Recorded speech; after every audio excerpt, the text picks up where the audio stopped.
Assalomu alaykum. Biz bugundan boshlab ona, ayollar va yurak go'zalligi davri nomli kanalimizni ochmoqdamiz.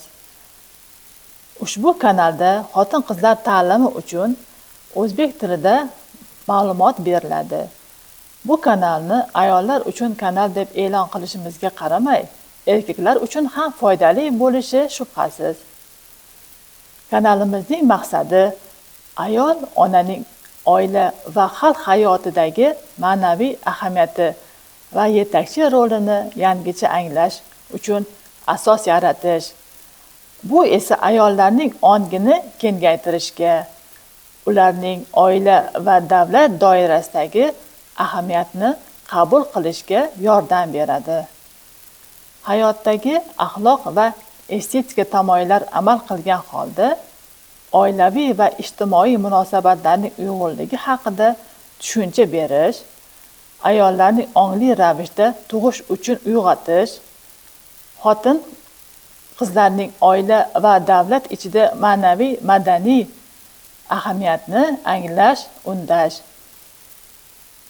Ushbu maqsadga yaqinlash uchun kanalda borliq va hayot mazmuni, ma'naviyat va boqiy ayollik, go'zallik va san'at, ayollar salomatligi va oilaviy munosabatlar psixologiyasi, onalik va farzand tarbiyasi, ruhiy quvvat va ijod va boshqalar kabi mavzular yoritiladi.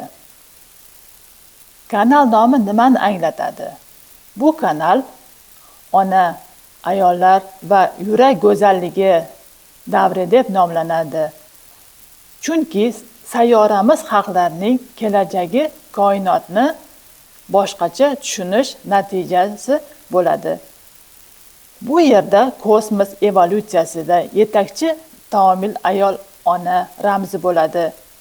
Kelajakdagi tabiiy ofatlar, insonning o'zi yaratadi. Turli inqirozlar qatorida dunyoning kelayotgan qayta tiklanish davrida xalqning omon qolishiga eng muhim omil munosib, ongli va sog'lom avlodni tarbiyasi deb bilamiz. Binobarin, har bir xalqda ayol ona, ona yer, ona olam tushunchalari ma'naviy tamoyil sifatida qabul qilingan ma'rifiy faoliyatimizni hozirgi bosqichi eng muhimi, eng zaruri deb bilamiz. Shu bilan xayrlashamiz. Keyingi ko'rsatuvda uchrashguncha xayr. Sog' va salomat bo'ling.